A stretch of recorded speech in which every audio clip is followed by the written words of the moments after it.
জামাত ইসলামী ও এর ছাত্র সংগঠন ইসলামী ছাত্র শিবির নিষিদ্ধে গত আওয়ামী লীগ সরকারের নির্বাহী আদেশের প্রজ্ঞাপনটি প্রত্যাহার করা হয়েছে। স্বরাষ্ট্র উপদেষ্টা লেফটেন্যান্ট জেনারেল অবসরপ্রাপ্ত মোহাম্মদ জাহাঙ্গীর আলম চৌধুরী অনুমোদন করেছেন। প্রজ্ঞাপন প্রক্রিয়াধীন ও এ সংক্রান্ত গেজেট আজ বুধবার প্রকাশ করা হবে। ১ আগস্ট নির্বাহী আদেশে বাংলাদেশ জামাত ইসলামী ও ছাত্র শিবিরকে নিষিদ্ধ করা হয়েছিল। স্বরাষ্ট্র মন্ত্রণালয়ের জননিরাপত্তা বিভাগ থেকে জারি করা প্রজ্ঞাপনে জামাত ইসলামকে নিষিদ্ধ করা হয়। ছাত্র জনতার আন্দোলনের চূড়ান্ত পর্যায়ের মধ্যে ১ আগস্ট সরকারের নির্বাহী আদেশে জামাত ও ছাত্র শিবিরকে নিষিদ্ধ ঘোষণা করা হয়। এরপর থেকে রাজনৈতিক কর্মসূচি পালন না করে সামাজিক কার্যক্রমে মনোযোগ দিয়েছে তারা। ৫ আগস্টের নাটকীয় পরিবর্তনের পর জামাত বৈঠক করেছে প্রেসিডেন্ট, প্রধান উপদেষ্টা এবং সেনাপ্রধানের সঙ্গে। সন্ত্রাস বিরোধী আইনের ১৮(১) ধারায় জামাত, ছাত্র শিবির সহ তাদের অন্যান্য অঙ্গ সংগঠনকে নিষিদ্ধ করার পর জামাত তীব্র কোনো প্রতিক্রিয়া দেখায়নি।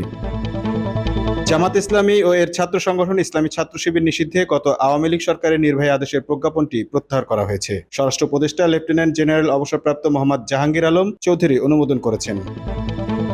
প্রজ্ঞাপন প্রক্রিয়াধীন ও এ সংক্রান্ত গেজেট আজ বুধবার প্রকাশ করা হবে। ১ আগস্ট নির্বাহী আদেশে বাংলাদেশ জামাত ইসলামী ও ছাত্র শিবিরকে নিষিদ্ধ করা হয়েছিল। স্বরাষ্ট্র মন্ত্রণালয়ের জননিরাপত্তা বিভাগ থেকে জারি করা প্রজ্ঞাপনে জামাত ইসলামকে নিষিদ্ধ করা হয়।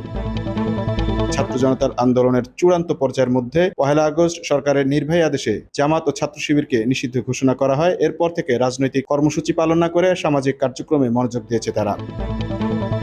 ৫ আগস্টের নাটকীয় পরিবর্তনের পর জামাত বৈঠক করেছে প্রেসিডেন্ট, প্রধান উপদেষ্টা এবং সেনাপ্রধানের সঙ্গে। সন্ত্রাস বিরোধী আইনের ১৮(১) ধারায় জামাত, ছাত্র শিবির সহ তাদের অন্যান্য অঙ্গ সংগঠনকে নিষিদ্ধ করার পর জামাত তীব্র কোনো প্রতিক্রিয়া দেখায়নি।